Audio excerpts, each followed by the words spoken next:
Ya hablamos acerca de rechazar la buena conciencia. Ya hablamos del amor al dinero la semana pasada. Y hoy vamos a entrar a este, por llamarlo así, tercer enemigo de nuestra fe. Abramos nuestra Biblia entonces en la primera carta del apóstol Pablo a Timoteo, capítulo 5. El capítulo 5 a Timoteo, Pablo continúa, porque ya comienza a hacerlo desde el capítulo anterior, pero comienza a dar una serie de instrucciones que tienen que ver con la vida ministerial y que tienen que ver con la vida cotidiana. Ya antes ha empezado a hablarle acerca de lo que un ministro de Dios tiene que hacer, lo que un ministro de Dios espera. Y de alguna manera todos nosotros somos ministros de Dios, porque todos somos llamados a servirle, ¿ok? Y después de decir qué es lo que se espera de un ministro de Dios, algunas recomendaciones, después va a empezar a hablar acerca de algunas conductas que se espera que se tenga en la vida cotidiana, en la relación con las demás personas, y va a hablar acerca de cómo tratar a los ancianos, cómo tratar a las jóvenes, cómo tratar a las viudas, y sobre ese contexto de una serie de recomendaciones que da, precisamente viene hablando acerca de la recomendación a los hijos sobre el cuidado de sus padres y después a la iglesia sobre el cuidado de las viudas. Y bajo ese contexto el Señor a través del apóstol Pablo va a enseñarnos algo que hoy va a ser el centro del mensaje en esta mañana. Vamos a leer el versículo 8 para no distraernos. Vamos a tratar de enfocarnos. Vamos a leer solo el versículo 8, solo el versículo 8. Recuerda, aunque el contexto está hablando de la ayuda a las mujeres viudas, a las mujeres que no tienen hijos que las ayuden, que sus esposos han muerto, aunque el contexto, porque también es muy importante entender cuál es el contexto de lo que estamos leyendo. El contexto es ese. Este versículo trae una verdad universal que no nada más se puede aplicar al cuidado de las mujeres que han perdido el sustento de sus esposos o el sustento de sus hijos. Trae una verdad universal que queremos hoy explayar un poquito. Versículo 8. Dice así: pero si alguien no provee para los suyos, y especialmente para los de su casa, ha negado la fe y es peor que un incrédulo. Señor, bendice tu palabra y que este texto nos sirva como una luz, alumbrando no nada más de manera general, sino de manera muy específica a cada uno de nosotros como iglesia y también como miembros en lo particular de tu cuerpo, que hoy estamos aquí reunidos precisamente para recordar que siendo muchos, somos uno solo en Cristo Jesús. Eso es lo que nos recuerda la administración de la mesa del Señor, que siendo muchos, somos uno. Que así tu palabra nos alumbre a los muchos de manera general, pero que también a cada uno en lo particular nos dé una palabra adecuada, precisa y particular. En el nombre de Jesús te lo suplicamos. Amén. Que Dios les bendiga, hermanos, que Dios les guarde. Bienvenidos todos una vez más. Bienvenidos, por supuesto, a nuestros hermanos que nos acompañan a través de los medios. Ok, vuelvo a insistir otra vez, regreso un poquito. El contexto habla de la provisión que se debe de tener a las viudas. De eso está hablando Pablo. Este pasaje está insertado, gracias, se hizo la luz. Este pasaje está insertado en esa preocupación del apóstol Pablo por las mujeres. Son viudas, no tienen esposos, pero además no tienen hijos, porque ese es el contexto. El llamado no es a que se cuide a todas las viudas, sino que a todas las viudas se les cuide, enseñándole la palabra, como a todos en la iglesia, pero en particular a las viudas que no tienen hijos, a esas le dice Pablo, que la iglesia tenga cuidado de ellas, aún en su sustento. Porque recuerda, hermano, la sociedad en aquel tiempo era muy diferente ahora. Una mujer que en ese tiempo se quedaba sin esposo, se quedaba prácticamente en una gran necesidad. Así que el primer llamado de Pablo es: si tienen hijos que puedan, que ya sean hijos adultos, que esos hijos atiendan a sus madres. Ahora, si es una viuda que tiene hijos muy pequeños, no tiene ningún familiar o ya no tiene hijos, nunca tuvo hijos, entonces hay que tener un plan de auxilio. Y creo que eso es algo que la iglesia de hoy todavía debe de seguir haciendo. Creemos que toda la palabra debe de tomarse en cuenta. Por supuesto, también hay muchas viudas que hoy, la gran diferencia entre muchas viudas del siglo XX o del siglo XXI a las del siglo I es que hoy muchas mujeres no dependen o no dependían solo de sus esposos como en la antigüedad, sino que tenían sus propios trabajos, sus propios negocios, y ahora esos trabajos o esos negocios les ha permitido tener un sustento aún después de haber perdido a un esposo. Desde un punto de vista bíblico, tampoco son viudas que deberían ser tomadas en cuenta para ayudárseles, porque sí tienen una forma de auxilio. La Biblia nos llama a ayudar a las viudas que realmente no tienen ningún sustento y que deben ser tomadas en cuenta. Bajo ese pensamiento, el apóstol Pablo hace una exhortación muy fuerte y muy directa a los hijos. Realmente este es un mensaje sí a Timoteo, diciéndole: Timoteo, cuida de las viudas que no tienen esposo o que sus esposos obviamente las han dejado en una situación de mucha necesidad y que tampoco tienen hijos. Así que tú como pastor detecta ese tipo de mujeres y ve la manera en que puedan ayudarlas. Pero al mismo tiempo que a Pablo le dice a Timoteo como ministro que ponga cuidado en eso, también le da una exhortación a los hijos. Porque le está hablando a los hijos cuando dice: porque el que no provee para los suyos es peor que un incrédulo. Todo el contexto del pasaje nos hace entender que realmente le está hablando a los hijos. Porque cuando tú lees estos versículos que están alrededor de este versículo que acabamos de leer, él dice claramente: pero si tienen hijos, que sus hijos sean los que velen por ella. Entonces, bajo ese contexto es que dice: pero el que no provee para los suyos es peor que un incrédulo. No obstante, aunque entendemos que hay un mensaje a los ministros, hay un mensaje directo a la iglesia: cuida de las viudas que no tienen quien las sostenga. Y entendemos que al mismo tiempo hay un mensaje a los hijos diciéndole: ustedes, hijos que ya son adultos, no deben dejar a sus madres en desamparo si sus madres son viudas. Como dije al principio, hay un mensaje que está implícito en este versículo para toda la congregación, porque lo sella con una particularidad que es lo que nos viene hoy a llamar al mensaje de este día. Porque el que no provee para los suyos, pero termina rematando, es peor que un incrédulo porque ha negado la fe. Es peor que un incrédulo porque ha negado la fe. Por supuesto que una interpretación a priori, ¿qué nos está diciendo? Que aún los incrédulos cuidan de su familia, que aún los que no tienen a Cristo cuidan de su familia, aún los que no conocen la bondad, el amor, la misericordia, la compasión, todo lo que Cristo nos ha venido a dar, vemos que cuidan por sus familias, en este caso por sus mamás. Entonces dice Pablo: no puede ser posible que haya hijos que tengan más cuidado de las necesidades de sus madres que ya no tienen un esposo, que aquellos que han recibido el entendimiento de lo que es Cristo Jesús. Es peor que un incrédulo en ese sentido, porque ha negado la fe. Pero cuando dice ha negado la fe, pone este pasaje en una connotación muy importante, porque para un cristiano la fe tiene que ver con Cristo directamente.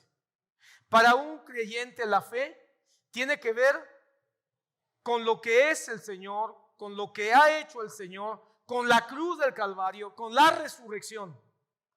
No podemos nosotros separar la fe como cristianos, no podemos separar la fe de Cristo Jesús.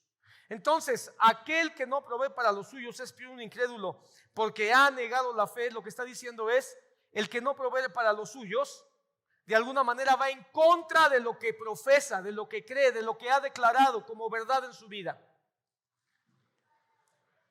Y es ahí, hermano, donde Pablo nos lleva a una situación, una serie de pensamientos muy importantes esta mañana. ¿Por qué? Porque a veces pensamos que las responsabilidades cristianas o pensamos que aquello que tiene que ver con el cristianismo o que tiene que ver con la fe en Cristo Jesús es místico, es subjetivo. Y Pablo lleva la fe a una posición bien práctica. A veces pensamos que la fe tiene que ver con predicar el evangelio, o tiene que ver con orar, o tiene que ver con saber versículos de la Biblia. Y aunque todo eso es cierto, Pablo nos dice: no te quedes con ese pensamiento tan limitado, porque tú puedes consumir todo tu tiempo y toda tu energía predicando a Cristo. Tú puedes consumir todo tu tiempo y toda tu energía leyendo la Biblia, aprendiéndote versículos, conociendo doctrina. Tú puedes desgastar todo tu tiempo y toda tu fuerza orando, intercediendo 3, 4, 5 veces al día. Y eso está bien, pero no puedes dejarlo solo en esa parte mística. Tú puedes desgastar toda tu fuerza y tu energía cantando alabanzas y levantando tus manos en el culto. Pero no puede quedarse solo la fe en ese nivel. Pablo nos está diciendo de alguna manera: tienes que sacarlo. Tienes que sacar el entendimiento de lo que es tu fe en Cristo Jesús fuera de los márgenes de la práctica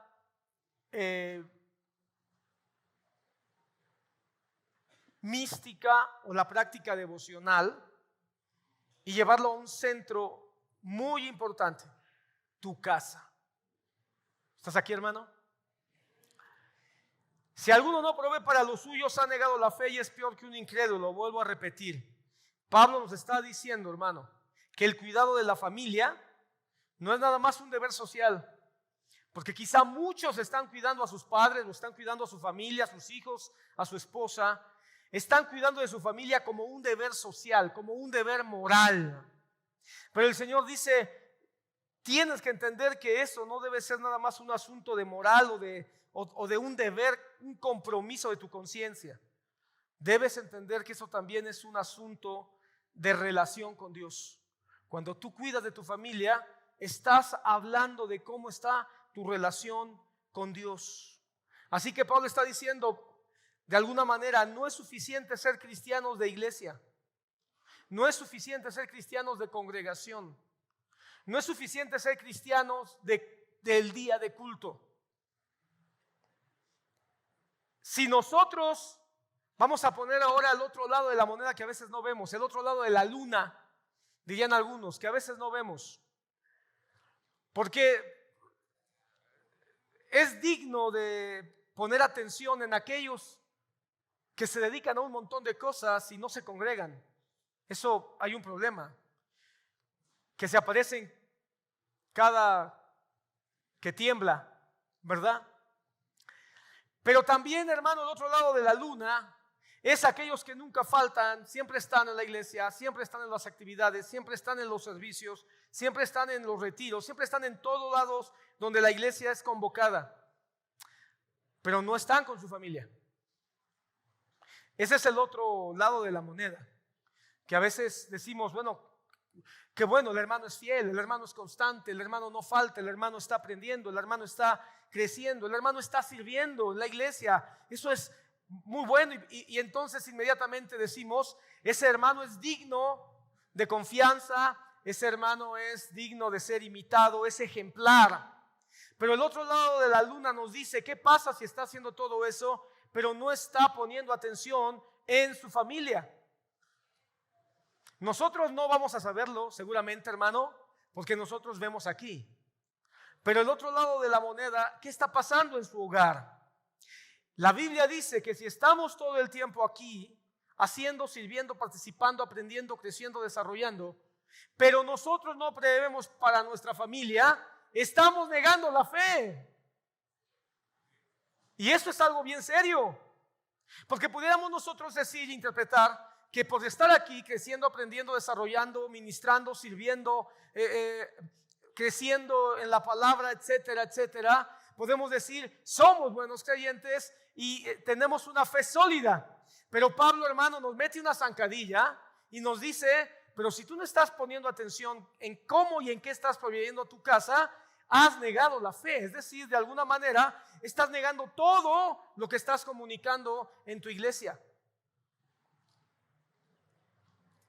Si descuidamos entonces nuestras responsabilidades familiares, a la luz de este pasaje, Dios, porque no es Pablo, es Dios a través de Pablo, nos está diciendo, estamos negando nuestra fe. Hermano, ponte cómodo. Saca tu casco, tus rodilleras, porque en 5 minutos van a comenzar a volar una serie de proyectiles en todas direcciones y hacia todos lados, y más vale que estés avisado. No es suficiente ser cristianos de iglesia, porque la verdadera fe se debe vivir en la cotidianidad, comenzando con los más cercanos a nosotros, que son los que viven en nuestra casa. Cuando Pablo habla de proveer para los suyos, se refiere, hermano, a un acto completo, a un acto integral, que va más allá de lo económico. O así debemos de mirarlo, hermano. Escuchábamos ahora un cantos que dice, no hay otro Dios como mi Dios, ¿verdad? Solamente Él tiene el poder de hacer llover y amanecer. Pero la segunda parte dice, tú eres mi Salvador, tú eres mi protector, tú eres, ¿qué dice? Mi proveedor. Tú eres mi proveedor. Entonces nosotros declaramos que Él es nuestro proveedor, pero entendemos que Él no nada más nos provee dinero o cosas materiales. Su provisión es integral. Así que, hermano, cuando el apóstol nos dice proveer para los suyos, debemos entenderlo como un acto integral. Es decir, proveer todo aquello que necesita nuestra casa. Pero además, hermano, debemos de entender que esto es una voz que nos hace un llamado para ser obedecida. En otras palabras, si nosotros obedecemos esta palabra, esta voz, nosotros estamos mostrando, número 1, humildad, y número 2, carácter cristiano. Porque estamos entonces nosotros diciendo, esta palabra es verdadera, esta palabra es conveniente y esta palabra tiene que ser obedecida.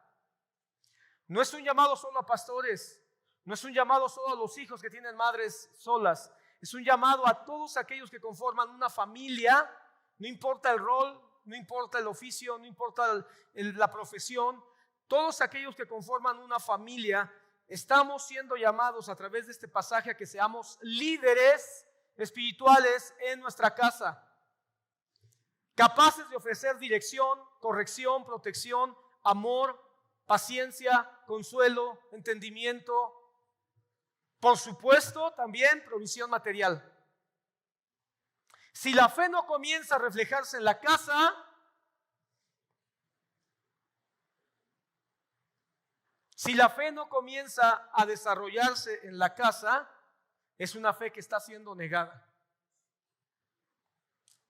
Y no he venido aquí a modelar absolutamente nada, he venido a predicar la palabra bajo el compromiso y el entendimiento de que la propia palabra pueda corregir en todas direcciones. Entonces, hermano, hoy el mensaje, hermano, es un llamado a si tú eres padre, es un llamado si tú eres madre, es un llamado si tú eres esposo, es un llamado si tú eres esposa, es un llamado si tú eres hijo o hija. Es un llamado a todos aquellos que viven debajo de un mismo techo, comparten un mismo pan y en el mejor de los casos comparten una misma fe. Pero aun cuando en tu casa no compartan una misma fe, es un llamado a ti, que tú sí tienes la fe en Cristo Jesús, aunque tu familia no la tenga.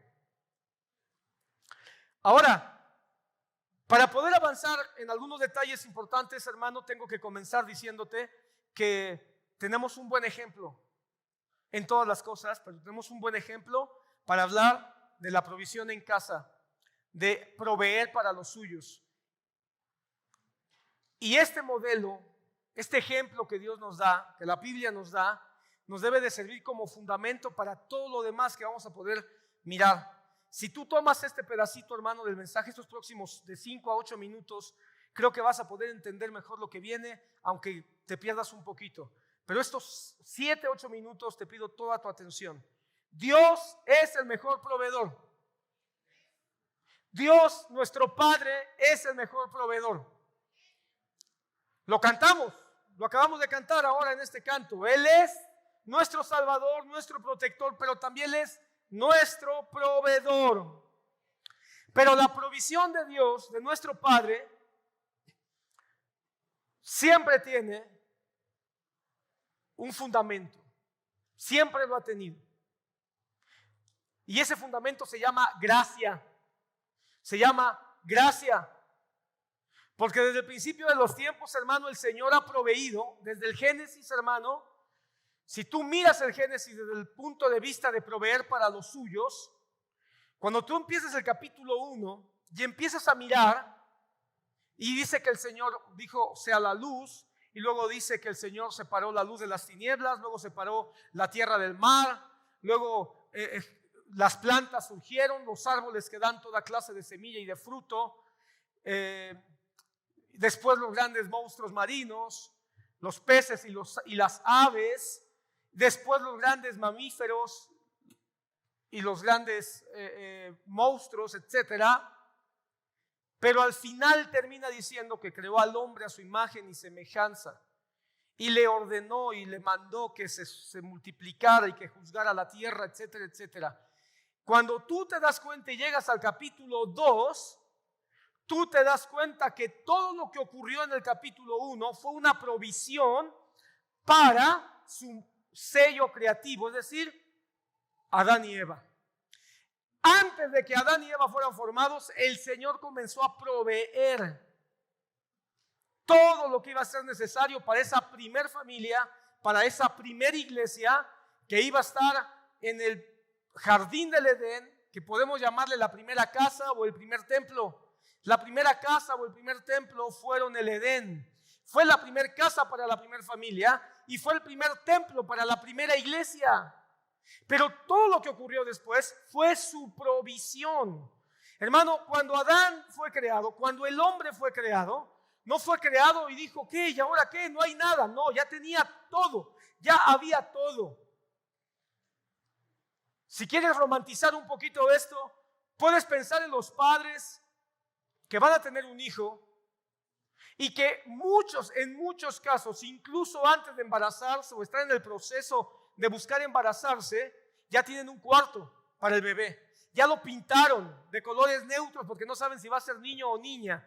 Ya le pusieron una cunita, ya le pusieron hasta un movible y luces nocturnas para que no se asuste cuando duerma.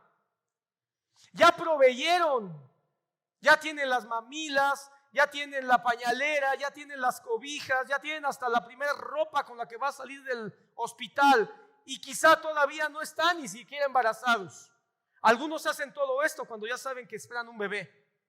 Pero ¿qué es lo que están haciendo estos padres? Están proveyendo antes de que nazca el hijo. Pues de alguna manera nuestro Padre amoroso hizo exactamente lo mismo. Comenzó a preparar todo el escenario. Incluso hasta empezó a pensar en cuál iba a ser el trabajo. ¿Cuántos de ustedes tienen un hijo y dicen, mi hijo va a ser ingeniero, va a ser arquitecto, va a ser doctor, va a ser panadero, va a seguir con el oficio y va a continuar siendo, no sé, reparador de calzado? ¿Cuántos no piensan?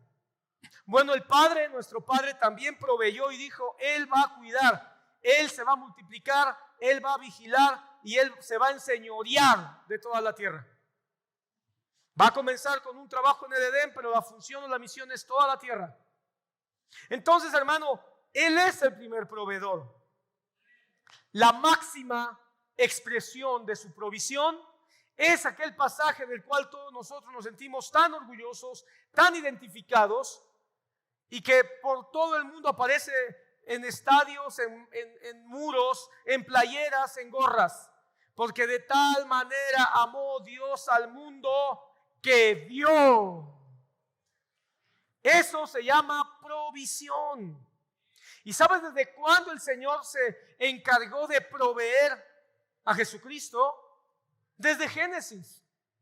El protoevangelio mostrado, y protoevangelio no es nada más que el evangelio mostrado antes de que se cumpliera. Eso es lo que significa protoevangelio. Pero el protoevangelio, este término que utilizan los estudiosos para decir que la promesa de la redención ya estaba desde el principio de los tiempos, lo fundamentan en Génesis capítulo 3. ¿Qué versículo? Ok, versículo 15. Y entonces desde ahí ya estaba proveyendo. El hombre cae, el hombre peca, el hombre se equivoca, el hombre se corrompe, el hombre se aleja de Dios. Pero Dios de manera inmediata provee un plan, provee un recurso, provee una estrategia que ya estaba desde antes, hermano, y ahora solamente se está haciendo evidente. Y de ahí, hermano, todo el plan del Antiguo Testamento era para que se cumpliera en la cruz del Calvario, y ahí de alguna manera se certificara la provisión que Dios ya había planeado, diseñado y establecido desde el principio de los tiempos. Pero el punto es, ¿y esto lo hizo por qué? Por gracia. ¿Qué es la gracia? Es aquello que se da sin que se haga otra cosa a cambio o en remuneración. La gracia es dar. Hermano, cuando el Señor proveyó la gracia en Génesis 3:15, el hombre acababa de caer. ¿Qué había hecho el hombre para que el Señor proveyera? Nada, todo lo contrario. Acababa de caer, acababa de pecar, acababa de echar todo a perder. El Señor no esperó a que ellos ni siquiera se justificaran. Sencillamente Él proveyó el plan de rescate. ¿Cómo se llama eso? Se llama gracia.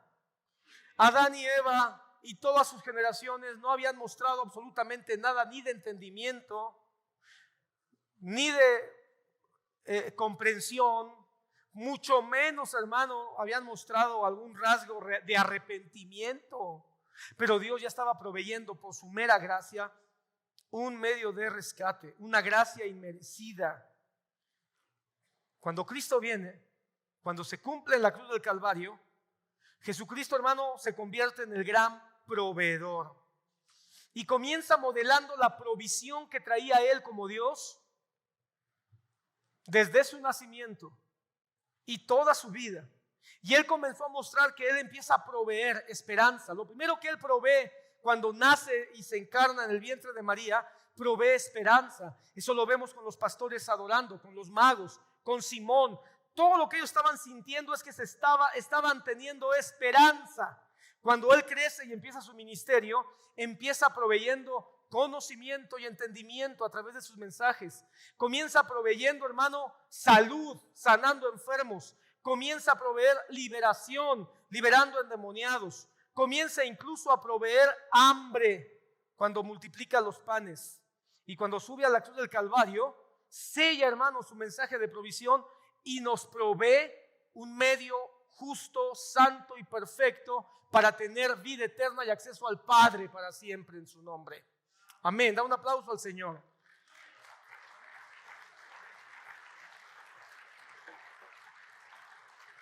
Entonces, hermano, Él empieza a proveer consuelo, dirección, salvación, vida eterna por gracia.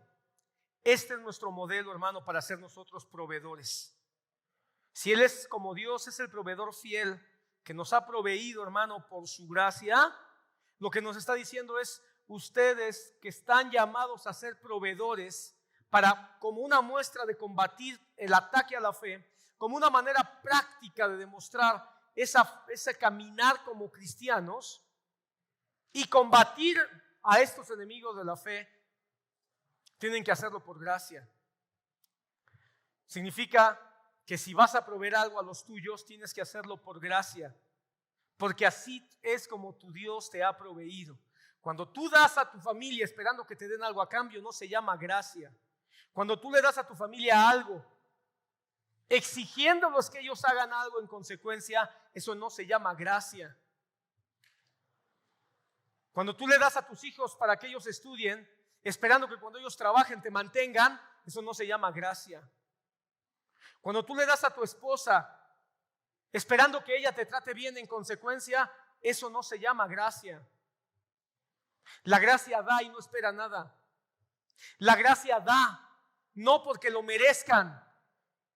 Cuando tu hijo comete una falta y tú lo disciplinas y después le dejas de hablar y le dices, no esperes que te vuelva a dirigir la palabra porque te portaste mal, tú estás proveyendo disciplina, pero no con gracia. Porque la gracia no quita la relación, nunca rompe la relación. Cuando tú disciplinas a tus hijos, los corriges, les tienes que quitar algo quizá, hablar con fuerza, pero les dejas ver que la puerta de tu habitación está abierta para cuando ellos quieran hablar, eso se llama proveer disciplina con gracia. Así que no es un llamado nada más a proveer a los nuestros, sino a hacerlo con el modelo mayor que Dios nos ha dado.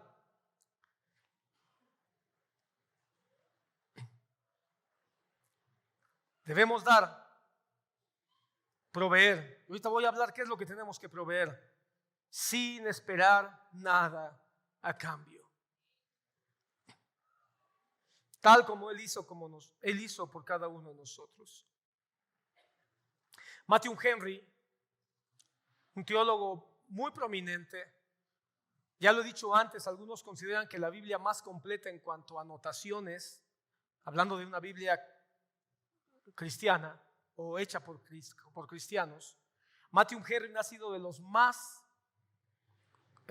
amplios. Hay una Biblia que se llama así, Biblia de estudio Matthew Henry. Bueno, él dijo, el que no lleva a Cristo a su casa, no lo lleva a ninguna parte.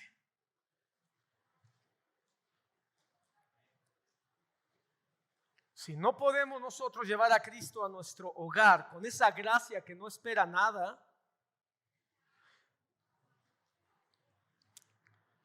nuestro cristianismo en otros lados quizá va a ser inexacto, incompleto, equivocado, no lo sé, pero me parecen muy interesantes las palabras de Matthew Henry. El que no lleva a Cristo a su casa, no lo lleva a ninguna otra parte. Si no estamos nosotros cuidando, dar gracia a nuestro hogar, nuestro testimonio va a perder fuerza. Y vamos a ser víctimas, o mejor dicho, vamos a ser presas de este enemigo de la fe que estamos estudiando. Hay un enemigo que no quiere que tú lleves a Cristo a tu casa. Hay un enemigo que no quiere que tú proveas a tu casa. Hay un enemigo, de alguna manera, quiere mostrarse logrando que tú ores, que tú leas, que tú vayas a las calles, que tú prediques el evangelio, que tú prediques en un púlpito, que tú enseñes, que tú ores, que tú tengas una teología abundante y bien desarrollada, que tú hagas buenas obras, que vayas a los hospitales, que vayas a los donde hay niños huérfanos, que tú cuides de todos en la iglesia y te preocupes por todos en la iglesia, pero no por tu casa. Qué triste que a veces somos padres que somos capaces de dar una palabra de aliento a cualquiera que esté en la iglesia. Tú puedes, Cristo está contigo, el Señor te va a levantar, el Señor te va a ayudar, no te sientas solo, sigue adelante. Pero cuando vamos a nuestra casa no podemos decir las mismas palabras a nuestros hijos. A nuestros hijos les decimos quizá, no te hagas la víctima, estás exagerando, eres un chillón, ya deja tus dramas. ¿Por qué no podemos comenzar a dar gracia en nuestra casa? ¿Qué es el llamado que nos hace el Señor en su palabra? Hermano, Jesucristo vino a darle gracia a los suyos. ¿Cómo dice la palabra en el texto que estamos estudiando? El que no provee, ¿qué? Para los suyos. Cuando Cristo viene y da gracia, no vino a dar gracia, hermano, de una manera descontrolada. Él vino a darle gracia a los suyos primeramente. Hermano, Cristo viene a salvar a los suyos. Yo sé que eso es algo que le revienta la cabeza a muchos, pero yo estoy convencido por la palabra y por el Espíritu Santo de que el Señor vino a dar gracia a los suyos primeramente. Hermano, no me quiero salir del tema, pero Cristo Jesús vino por su iglesia y vino a darle gracia a su iglesia. ¿Por qué crees que de repente vemos que habla demasiado duro a los fariseos, demasiado duro a las personas, pero lo vemos compasivo con otros? Pero no con todos.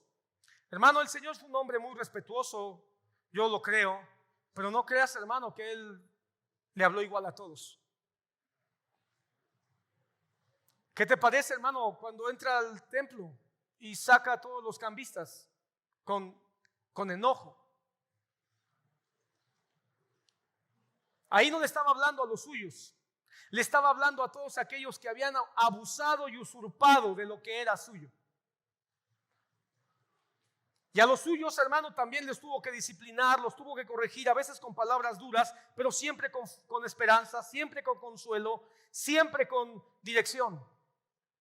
Hermano, no es el tema, y no me quiero salir del tema porque si no el tiempo nos va a jalar por otro lado, pero hermano, tú debes estar agradecido con Dios de que tú le perteneces a Él y vino por ti. Cuando Cristo muere en la cruz del Calvario, murió por los que Él escogió desde la eternidad pasada. Todos aquellos que han sido salvados son los suyos. Mis ovejas oyen mi voz y me siguen. Mis ovejas. Entonces, hermano, Él vino a los suyos. Y quizá alguno que es más agudo tiene un versículo ahí girándole la cabeza. Bueno, ¿y qué no dice la palabra que a los suyos vino y los suyos no le recibieron? Es que eso es gracia. Porque vino a los suyos no porque los suyos lo recibieran, vino a los suyos porque son suyos. Ese pasaje yo creo que lo hemos leído así. Él vino a los suyos y los suyos no lo recibieron. Entonces, como los suyos no lo recibieron, rechazó a los suyos. ¿No es cierto? ¿Cómo Él va a rechazar a los suyos si son suyos? Jesucristo vino a los suyos y los suyos no lo recibieron. Pero eso no hizo que Él se detuviera en su plan. Eso no hizo que Él cesara en su misión. Los suyos no lo recibieron. ¿Por qué? ¿Cómo lo van a recibir si están caídos? ¿Cómo lo van a recibir si están ciegos? ¿Cómo lo van a recibir si están en tinieblas? ¿Cómo lo van a recibir si están en una dirección contraria? Van camino al infierno. No podían los suyos recibir al Señor. Si la palabra dijera, y Jesucristo vino a los suyos y los suyos los suyos lo recibieron, entonces habría un mérito de salvación en los suyos. Porque los suyos entonces hubieran dicho, oh, qué bueno que ya viniste, te estábamos esperando. Te tardaste, por cierto. No, hermano, los suyos no teníamos la capacidad. Por eso Él tenía que venir todavía con más poder y con mayor gloria y con mayor provisión para lograr que nosotros pudiéramos salir de la oscuridad y traernos a su luz admirable.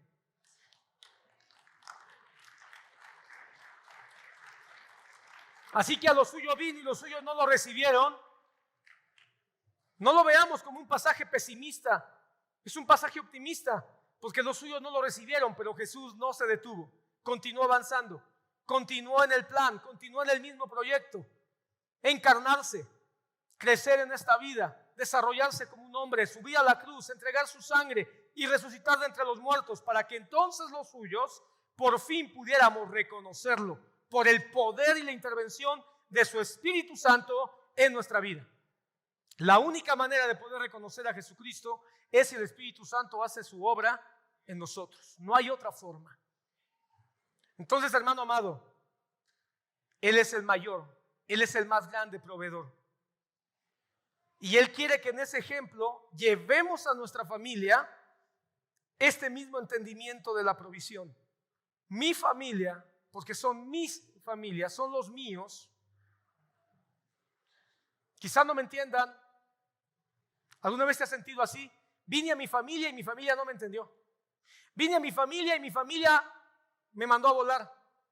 Les quise contar algo a mi familia y me ignoraron. Quise compartirles algo de lo que he aprendido y me tiraron de a loco. A veces has sentido que tu familia no te comprende, no te entiende, tu esposa, tu esposo, tus hijos, tus papás. ¿Has sentido eso? Oh, sí lo has sentido.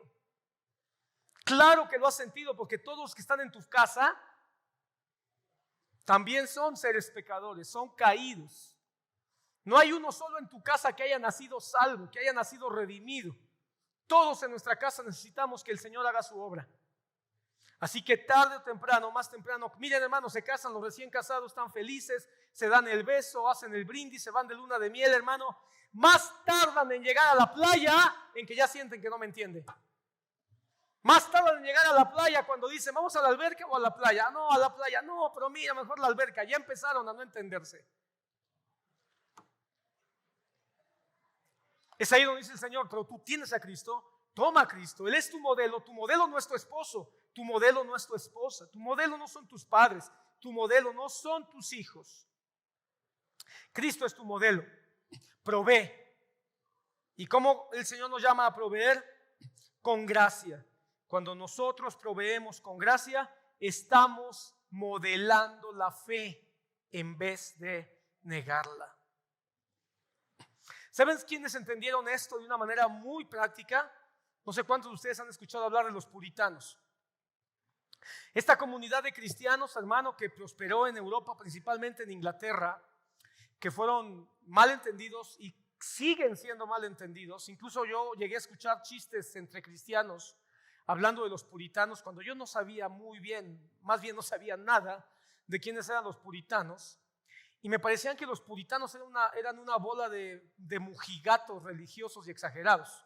Cuando empecé a entender y a leer un poquito más acerca de ellos, se me han figurado más bien un grupo de cristianos que en su época entendió el evangelio de una manera admirable, envidiable y con características que realmente requieren un enorme compromiso para poder emularlos.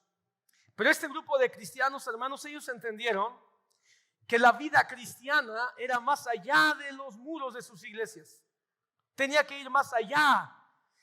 Ellos entendieron que éramos cristianos de 24 horas. Es decir, no soy más cristiano el domingo y soy menos cristiano el lunes, martes, miércoles, etc. En palabras del hermano Otoniel Ríos, que él decía, somos santo el domingo, pero Blue Demon el lunes y 1000 máscaras el martes. Y para cuando llega el miércoles ya somos la parca. Los puritanos decían, no, somos cristianos de 24 horas. Y en todas las cosas que hacemos somos cristianos. Estudiamos, trabajamos, somos padres. En todo momento somos cristianos.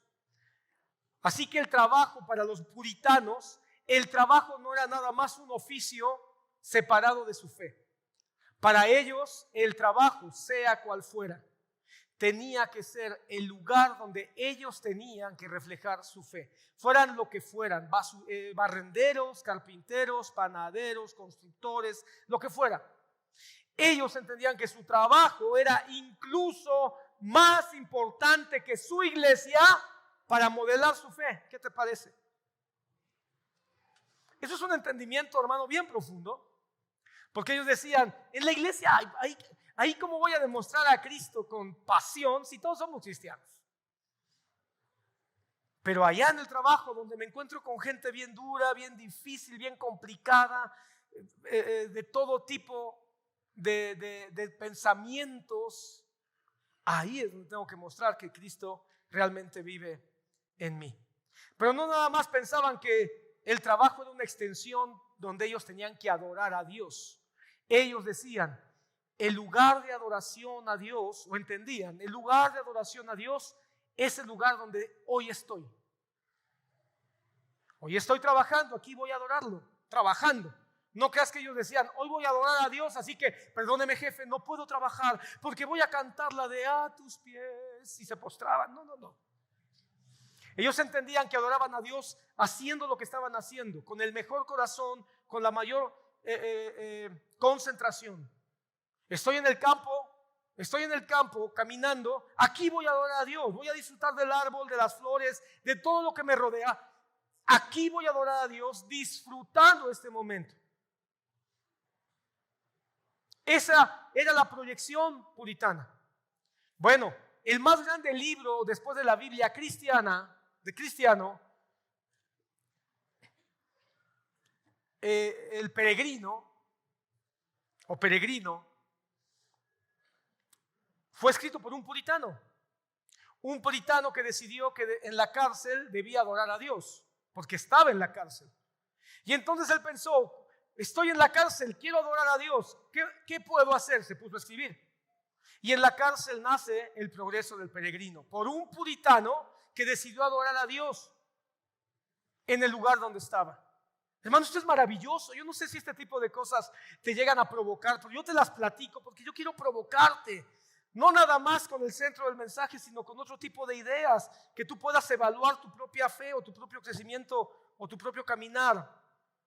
Pero ellos entendían de la misma manera que si estoy en mi casa, aquí puedo adorar a Dios.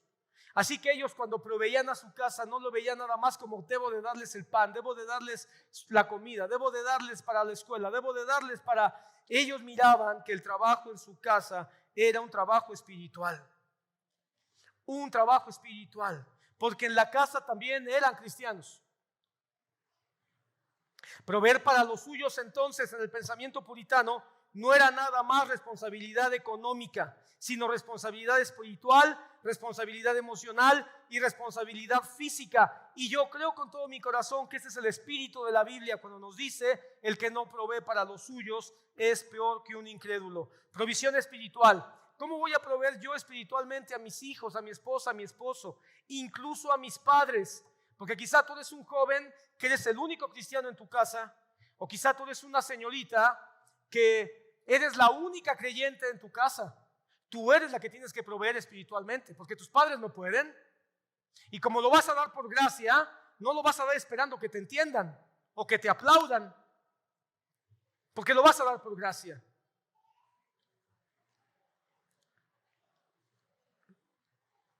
Lo más grande que tú puedes dar espiritualmente en tu casa es que tú hables de lo que has aprendido en la palabra de Dios.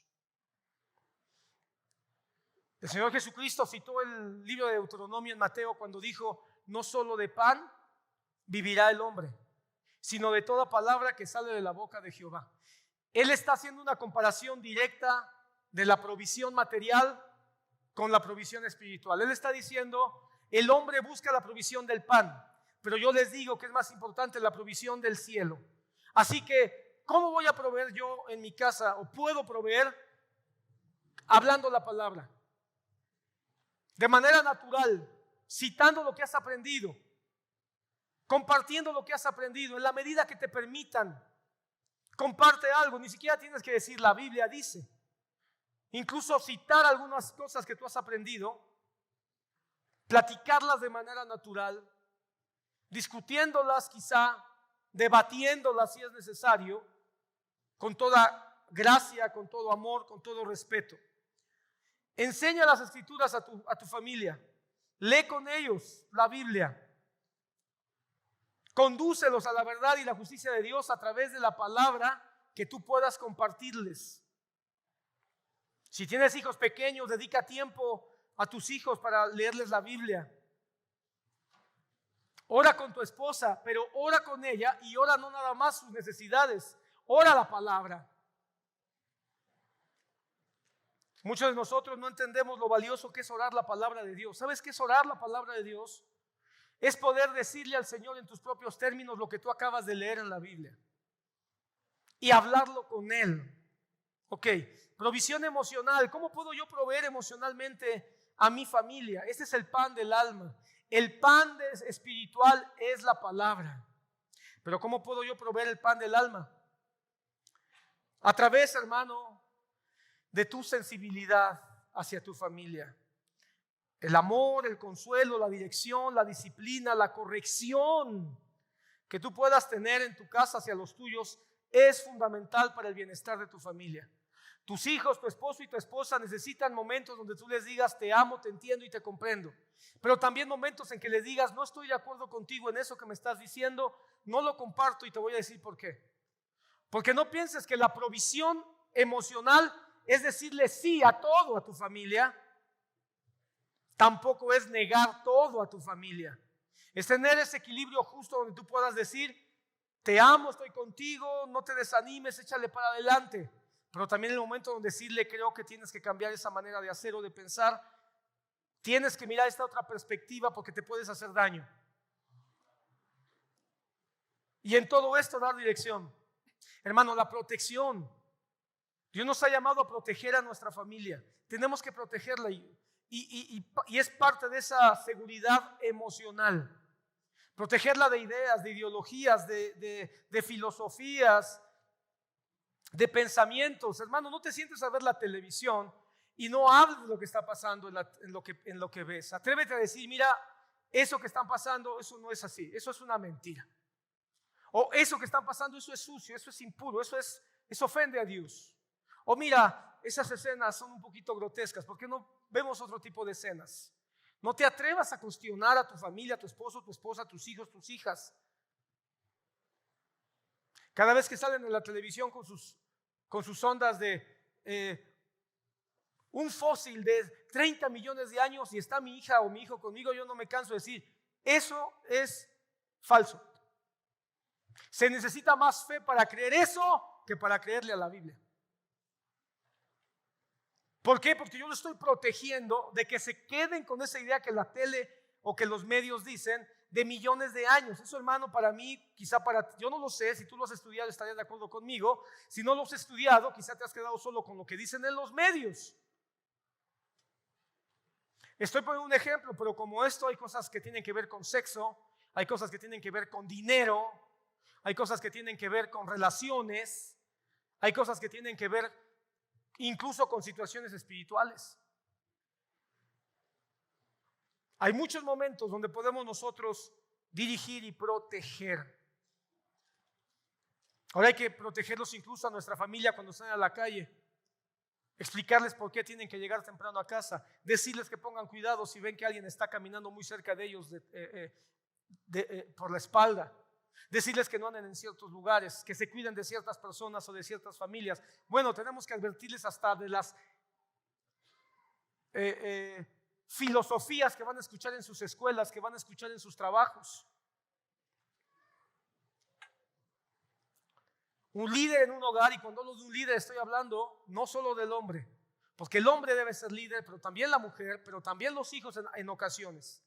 Debe estar presente para sus hijos, para su esposo, para su esposa, cuando hay momentos de dolor. No seas insensible con el dolor de tu familia. Si hay algo que le duele, a veces somos más sensibles con el dolor ajeno que los de nuestra propia casa.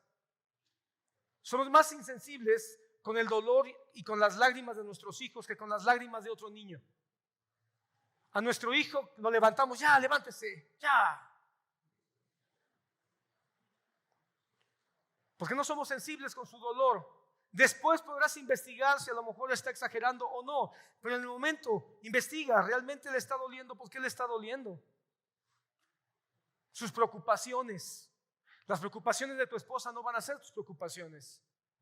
A veces nosotros como hombres desvalorizamos mucho las preocupaciones porque sencillamente no vamos a entender lo que les preocupa a ellas, porque no somos mujeres. Ellas tienen preocupaciones más sensibles, más meticulosas, más particulares. Y si a nosotros no nos preocupa, pensamos que no tendría por qué preocuparle a ellas.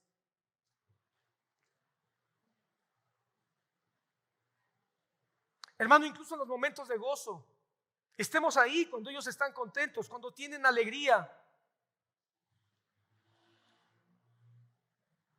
De repente hay cosas que pasan en las familias, hermano, que debemos decir al Señor que nos dé atención.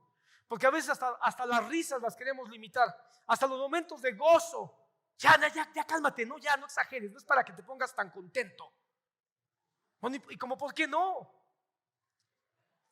Quizá habrá que enseñarle a que module sus expresiones de gozo ante ciertas circunstancias. ¿Pero por qué es tan amargado? ¿No dice la palabra, llora con el que llora, gózate con el que se goza? ¿Y acaso piensas que eso es nada más con el hermano de la iglesia? ¿No dice la palabra, el que no provee para los suyos? ¿No deberíamos comenzar a llorar con el que llora, con los que están en nuestra casa, y comenzar a reír con los que ríen, comenzando con nuestra casa? A veces queremos ser demasiado estrictos y vivimos un cristianismo medio fariseico. Y queremos que nuestros hijos sean perfectos, se comporten de una manera cristiana y piadosa, perfecta. Hermano, tus hijos no son cristianos, a lo mejor. Tu hijo tiene 7, 8 años y tú piensas que ya es cristiano porque nació en tu casa. Eso no es verdad. Se va a equivocar, va a cometer errores, tiene tentaciones, tiene debilidades, igual que tú. Y tú y yo ya somos creyentes. Entonces no se trata de mostrar a Cristo de una manera religiosa. Cristo, hermano, fue sensible. Cuando Cristo caminó entre nosotros, proveyó. Y a la que lloró, lloró con ella. Y al que estaba preocupado, fue sensible con su preocupación. Y al que tenía que romperle la espalda, también supo cuándo hacer eso. Nuestra familia tiene momentos de incertidumbre. Tienen momentos de duda, tienen decisiones que no saben cómo tomar. Podemos nosotros tomar un tiempo ahí para decir, a ver, te voy a ayudar a tomar una decisión. O tomémosla juntos. ¿Cuáles son los pros? ¿Cuáles son los contras? Decídelo tú. Así somos, hermano. Qué bueno que Dios no es así. Le decimos a nuestro esposo, decídelo, ¿no? O a nuestra esposa, decídelo. O a nuestros hijos, decídelo, pero no nos damos cuenta que de la misma manera que nosotros tenemos dudas, incertidumbres, también ellos. ¿Por qué no tomarnos un tiempo para tomar decisiones o ayudar a tomar decisiones? Así sea tu hijo que tiene 3 años y que no sabe si tomar una paleta o un helado. Ya, decídete rápido, ¿qué quieres? Ya, a ver toma la paleta. Aunque usted no lo cree, eso es un daño emocional. Sé paciente, tiene 3 años, está desarrollando su capacidad. No puedes esperar un poco más o ayudarlo. Mira esa paleta, la vas a agarrar con la mano, el otro quizá en un vaso, la paleta hay de estos sabores, el helado hay de estos otros, algo tan simple y tan vano y tan... Puede darle una enseñanza a tu hijo de que en las decisiones tiene que evaluar y al final decirle, si tomas la paleta ya no el helado, si tomas el helado ya no la paleta, así que sí, ve los pros, los contras y después decide. Esas son cosas simples, pero ¿qué tal cuando crecen y tienen que decidir con quién se van a casar? Y a veces ya ni opinión nos quieren tomar. Esas son decisiones serias, de para toda la vida. Y ahí, hermano, a veces no tienes nada más que orar al Señor para que decidan bien, porque ni siquiera sabe uno qué están decidiendo. No sabe uno qué están viendo en la calle, en la escuela, en el trabajo, no sabe qué gatos peludos se le están acercando. Hay que orar por esas grandes decisiones, pero si tienes la dicha de que tu hijo te venga a pedir opinión, opina con madurez, no con imposición. Opina con gracia, con la palabra, no con manipulación. ¿Y qué si tu hijo te viene un día y te dice, me quiero tatuar? Pues va a ser la respuesta. No, eso no es de cristianos. ¿Que eres un demonio? ¿Qué te pasa? Así somos, hermano, porque no tenemos la gracia. Que Dios nos ayude. Si un día tu hijo te dice, me quiero tatuar, wow, primero traga saliva, aguanta tu ira, aguanta tu coraje y pregúntate qué está pasando acá adentro. ¿Qué está pasando aquí adentro?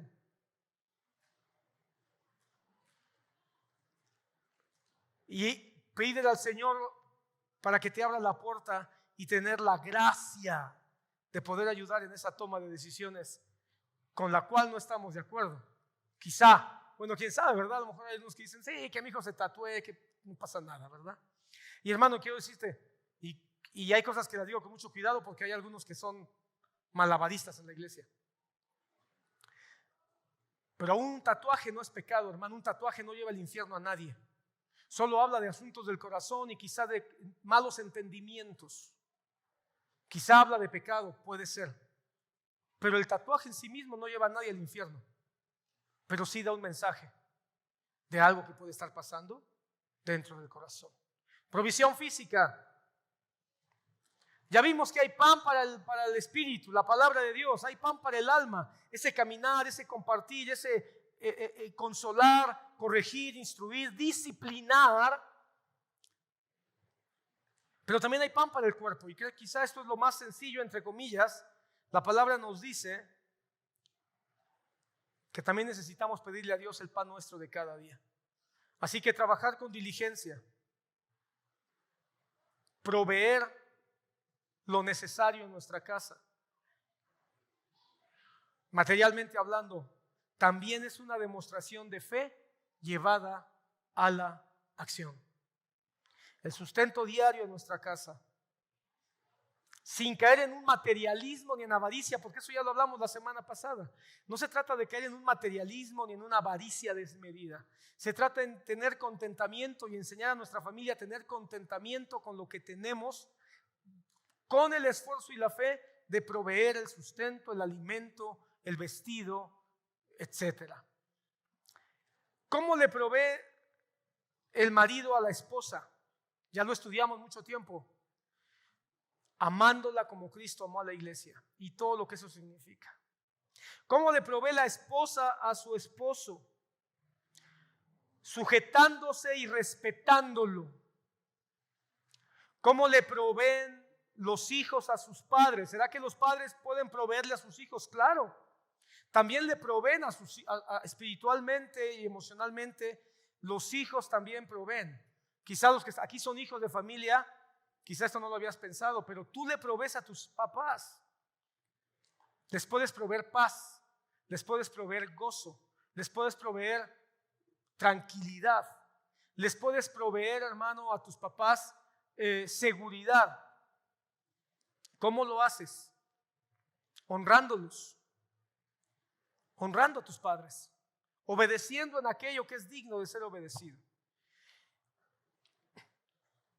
Y los padres, ¿cómo debemos proveer a nuestros hijos? La palabra dice que la más grande e importante provisión que un padre tiene que darle a sus hijos son unos tenis Nike de Michael Jordan. ¿Sabes qué es lo que dice la palabra? ¿Qué es lo más importante que un padre debe de proveerle a sus hijos? Disciplina. Así dice la palabra. Y los padres no provoquen a ira a sus hijos, sino disciplínenlos en el temor del Señor. Entonces, disciplina sin ira. Eso es lo que, como padres, lo primero que debemos de proveer a nuestros hijos, con todo lo que implica. Solamente explicar cada una de estas cosas, hermano, nos llevaría a un tema. Y ya lo hicimos el año pasado, así que no me voy a perder ahí. Sin embargo, tenemos un enemigo y el enemigo nos dice: no proveas a los tuyos. El enemigo nos dice: tú eres el más importante en tu casa. El enemigo nos dice: tienes derecho a que tú seas el más feliz en tu casa. Así que si tienes que divorciarte, divórciate. Tienes derecho a que tú seas feliz. Si tienes que abandonar a tus hijos, abandónalos, porque ellos ya están grandecitos. Tú tienes derecho a seguir tus propios propósitos. Abandona tu casa. Tus padres no te entienden, tus padres no te comprenden. ¿Qué tienes que estar soportando ese par de viejos? O a esa vieja. Deja a tus padres. Ese es el enemigo que te dice: compórtate igual que un... No. Compórtate peor que un incrédulo. Es el enemigo que te dice: niega la fe. Niega que Cristo vive en ti. Niega que tienes un Dios verdadero que te ha dado mucho, mucho, mucho más de lo que tú mereces. Hay distracciones. Y estoy exagerando el esquema, hermano, para que tú nada más dramatizándolo al máximo, hermano, para que tú lo lleves a un punto de equilibrio. Porque puede haber distracciones que parecen legítimas, que hacen que nosotros no seamos buenos proveedores conforme a la gracia. Porque estas tres áreas de provisión, proveer espiritual, proveer al alma y provisión material, tienen que estar en equilibrio. Porque puede ser que piense que porque trabaja como negro, porque gana mucho dinero, porque da todo lo que la casa requiere, porque tiene la casa, tiene a sus hijos, tiene a su esposo, tiene a su esposa, no les falta absolutamente nada, piense que es un buen proveedor, pero no está proveyendo al alma ni al espíritu. Puede ser quien crea que porque provee al corazón y comprende a sus hijos, habla con ellos, platica con ellos, los entiende en sus conflictos, piensa que está siendo un buen proveedor, pero no les provee espiritualmente, ni tampoco les provee materialmente, los tiene mal alimentados, los tiene mal vestidos, no les preocupa cómo están aprendiendo en la escuela. Y puede ser que alguien crea que espiritualmente está proveyendo porque les habla de Dios, les lee la Biblia, los para a las 5 de la mañana para que oren juntos y lean la Biblia a las 5 de la mañana, pero no les provee el pan espiritual, no cuida su cuidado material, ni tampoco sus emociones. Cuando el niño le dice, ay papi, hoy no tengo ganas de orar, ¿cómo no? Usted va a orar, no me importa lo que sienta, usted no se va a ir al infierno, párese a orar. Y piensan que es muy espiritual porque está haciendo eso, pero no entiende que su hijo tiene 5 años y tiene que ir poco a poco, aún en su caminar espiritual. Muchos justifican su trabajo diciendo, yo trabajo por mi familia. Lo que hace que yo trabaje es mi familia. Pero ¿cómo puede ser que estés trabajando para que tu familia tenga buena comida, buena ropa, buena casa, buena escuela, pero emocionalmente estás desconectado con ellos? No tienen dirección tus hijos. Tu esposa va a la deriva. No hemos aprendido que el trabajo debe ser una extensión de nuestra fe, hablando de los puritanos. Entonces el trabajo no debe ser una excusa para descuidar a la familia. Muchos le dan más tiempo al compromiso social. Tienen muchos amigos, tienen muchas actividades recreativas, tienen muchas actividades sociales y todo eso puede quitar tiempo valioso con la familia. Hay niños que crecieron con la nana, con el abuelo, con la abuela, con el vecino, porque todos los fines de semana sus papás tenían un compromiso social. Hay mamás que prefieren que sus hijos continúen bajo el sistema peligroso de la educación pública en México, porque no quieren dejar sus cafés con sus amigas, ni sus 4 horas de gimnasio. ¿Cómo mi hijo me va a robar tiempo cuando yo necesito estar hablando con mis amigas 3 veces a la semana y 3 veces necesito ir al gimnasio? Así que mejor que se quede en la escuela pública con todos los riesgos sociales, espirituales, morales y académicos, que quitarme eso, mi sociabilización. Yo sé que eso no pasa aquí, hermano, no vinieron ninguno de estos hoy.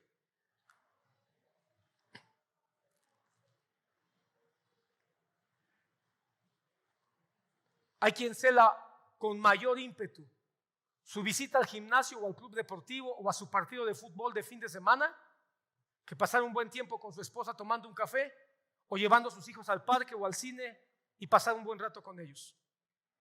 Aunque usted no diga amén. Y no estoy diciendo que no hagas ejercicio, el ejercicio es bueno, pero dice Pablo también que aprovecha para poco. Mejor ejercítate en la piedad. Y si tú llevas la piedad a tus hijos, enseñas lo que es la piedad llena de gracia, será más efectivo que las muchas horas que le dedicas al gimnasio. Está bien, ve al gimnasio, pero no a costa de tus hijos, no a costa de tu esposo ni de tu esposa. Y con esto también estoy diciendo que tú como esposa o esposo, apoya a tu esposo si él quiere hacer ejercicio, o a tu esposa si ella quiere o necesita tener mejor condición física. Porque tampoco, no estoy diciendo que no lo hagas. Lo que estoy diciendo es que muchas veces se deja de lado el compromiso con el hogar por causa de estar metido en compromisos sociales o personales todo el tiempo. Hermano, y a veces es la familia extendida. El querer agradar a la familia, el querer agradar a los abuelos. Tus hijos les gusta estar con sus abuelos, pero no todas las semanas. Pero tú dices, no, tu abuelo es tu abuelo, tu abuela es tu abuela, y tú sabes que ya es de ley que estemos con él o con ella todos los domingos cuando termine el culto. Y a lo mejor ya llevan 20 años, y tu muchacho de 20 años dice, oye papá, ¿no será que hoy podemos hacer algo diferente?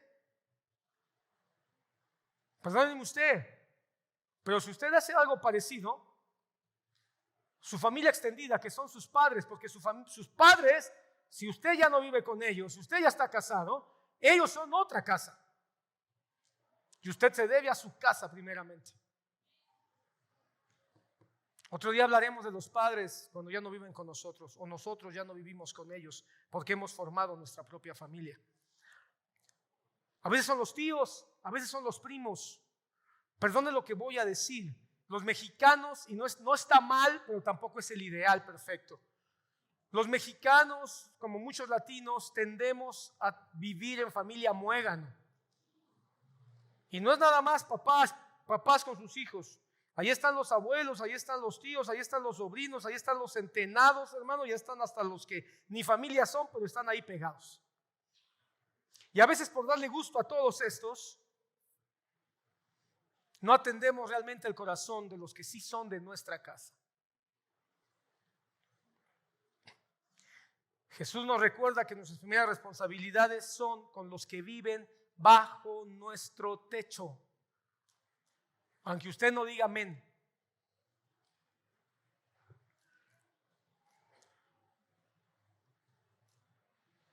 Y hay muchas evasiones de responsabilidades familiares por causa del pecado.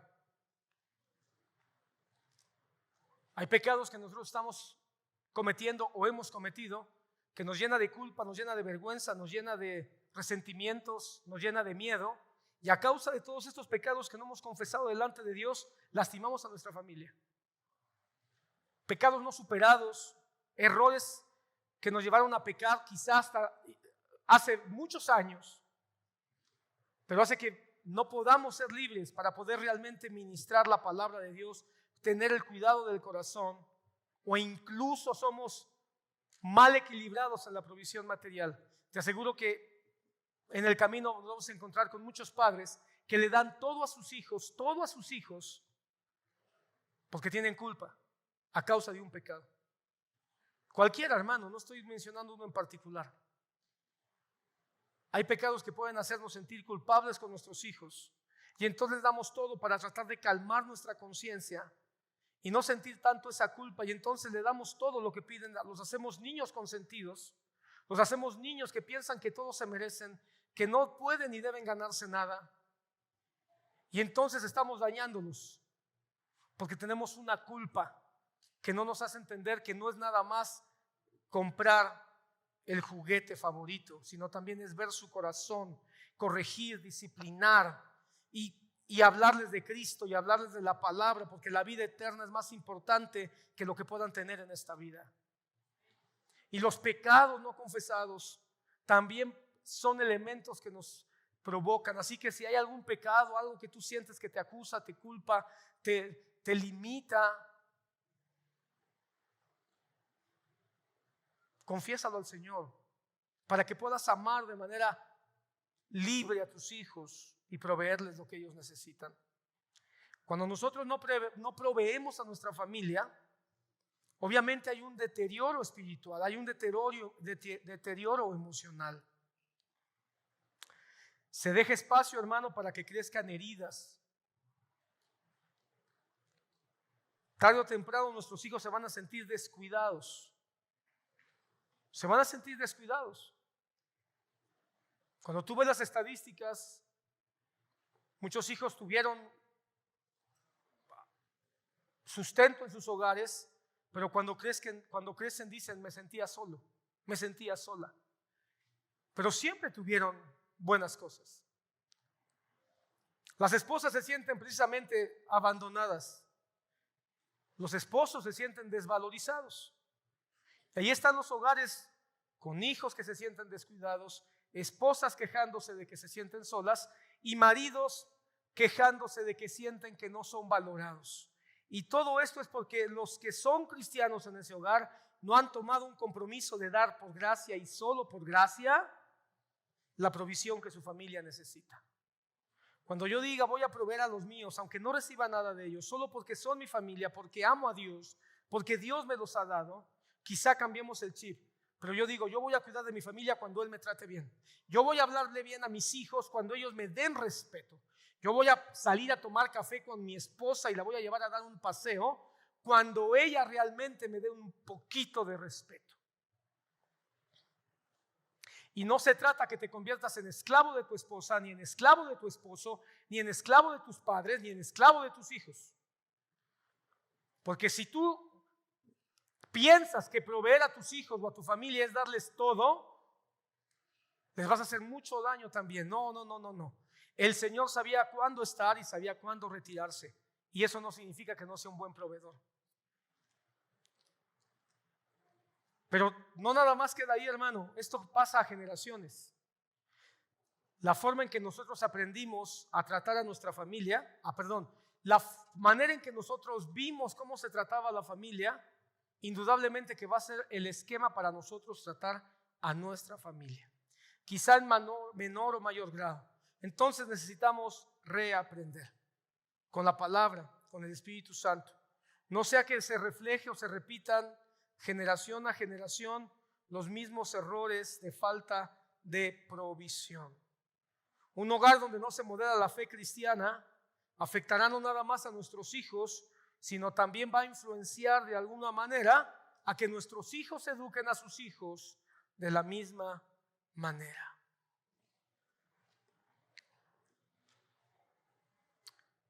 Vamos a la recta final, hermano. ¿Qué tenemos que hacer entonces? Es un llamado ¿a qué? A proveer a nuestra familia con gracia.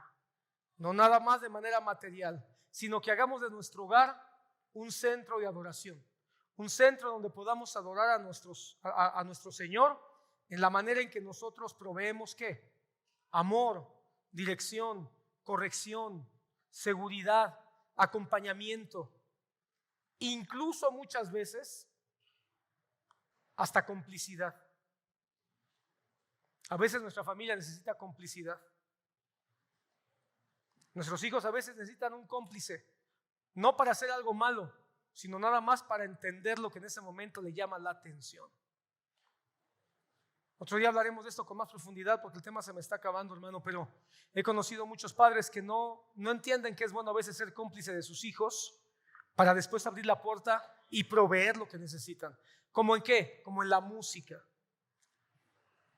Somos tan fariseos que si nuestros hijos empiezan a escuchar algo y lo empiezan a escuchar en la casa, lo primero que decimos es, esa música es del mundo, esa música aquí no se escucha, esa música no es de cristianos, así que le voy a quitar toda esa música. ¿Por qué no te haces cómplice de su música? Y la escuchan juntos y la analizan juntos y después abres la puerta para hablar de otras cosas. Porque no toda la música tampoco, yo hermano, perdóneme usted, pero yo estoy seguro que la música no es pecado. Es como el dinero. La música no es pecado. Es cómo se usa la música, a dónde nos lleva la música. Igual que el dinero. ¿Cómo usas el dinero? ¿A dónde te lleva el dinero? Eso es el pecado. Pero la música, hermano, es neutral. Ahora, cuando tú escuchas la música, ¿a dónde te lleva la música? Ahí está el asunto. ¿Qué está diciendo la letra de la música? Es una música cuya letra es melancólica, cuya letra es inmoral, cuya letra es perversa, cuya letra es neutral. Quizás solamente habla de la vida o habla de, no sé, de las flores.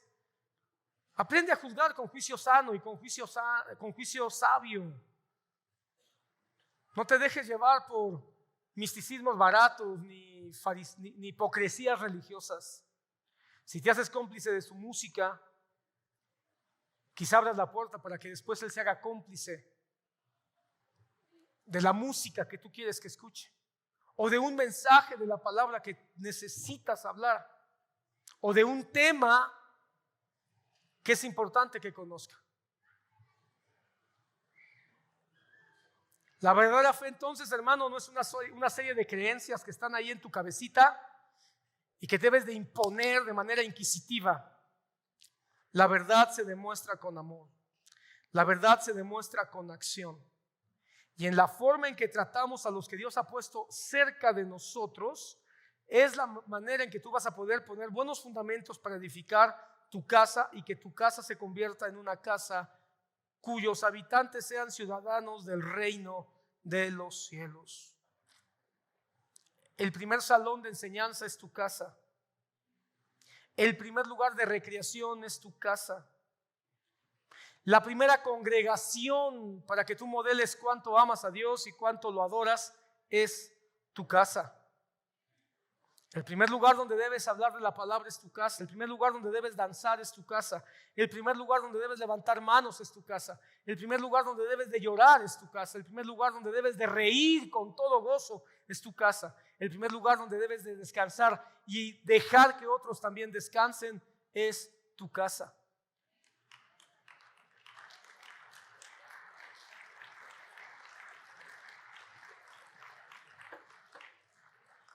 Así como Cristo nos modeló lo que significa la provisión perfecta llena de gracia, nuestro llamado, hermano, es regresar a la familia y ser proveedores llenos de gracia, dando gracia. Termino, hermano, con 5 recordatorios rápidos. Número 1, ora todos los días con tus hijos y con tu esposo y tu esposa. 2, habla la palabra de alguna manera. Habla la palabra todos los días, con un mensaje de WhatsApp, con una cita que se diga en algún momento al final del día. No necesitas hacer un culto de 4 horas, eso déjalo para el domingo. Solo asegúrate de que en algún momento del día haya una palabra, directa o indirecta, que tenga que ver con las Escrituras. Da amor. Y el amor disciplina, el amor abraza, pero también corrige.